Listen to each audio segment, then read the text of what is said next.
కశ్మీర్ రాష్ట్రంలో వరద పరిస్థితిని ఎదుర్కోవడంలో భారత సైన్యం కీలక పాత్ర పోషించిందని కేంద్ర హోంశాఖ మంత్రి రాజ్నాథ్ సింగ్ ప్రశంసించారు. భారత సైన్యం ఎన్డీఆర్ఎఫ్ బలగాలు అహర్నిశలు కృషి చేశాయని, ఇప్పటి వరకు 1,30,000 మందిని రక్షించగలిగారని తెలిపారు. బాధితులను రక్షించడం, పునరావాసం కల్పించడంలో భారత ప్రభుత్వం అన్ని విధాలా కృషి చేసిందన్నారు.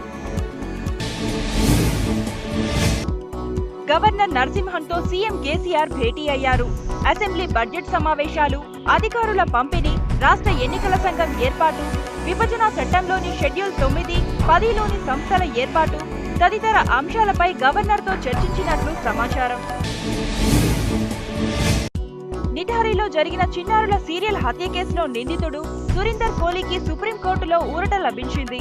ఆయనకు దిగువ కోర్టు విధించిన ఉరిశిక్షను నిలిపివేస్తూ స్టే ఉత్తర్వులు జారీ చేసింది.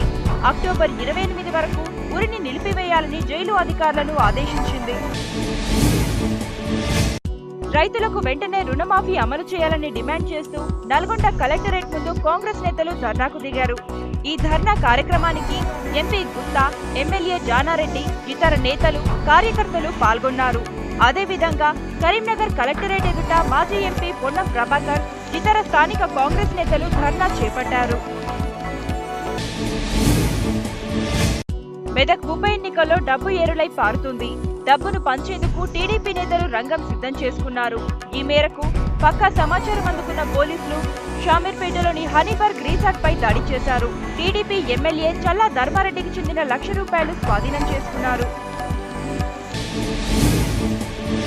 రాష్ట్ర ప్రభుత్వం ప్రతిష్టాత్మకంగా చేపట్టిన సామాజిక కుటుంబ సమగ్ర సర్వేలో 94,22,427 కుటుంబాల వివరాల కంప్యూటరీకరణ పూర్తయింది.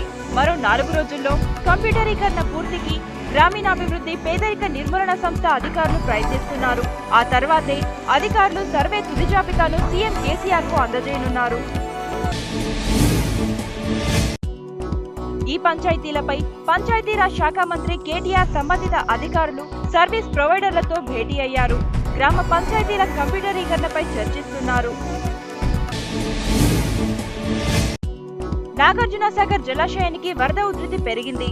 డ్యాం పూర్తి స్థాయి నీటి నిల్వ సామర్థ్యం 312 టీఎంసీలు కాగా ప్రస్తుత నీటి నిల్వ 303.4310 టీఎంసీలుగా ఉంది. ప్రాజెక్టుకు ఎగువ నుంచి ఇన్ఫ్లో 1,03,631 క్యూసెక్కులుగా ఉండగా అవుట్ఫ్లో 51,049 క్యూసెక్కులుగా ఉంది. వరద ఉధృతి ఇలాగే కొనసాగితే గేట్లు ఎత్తే అవకాశం ఉంది.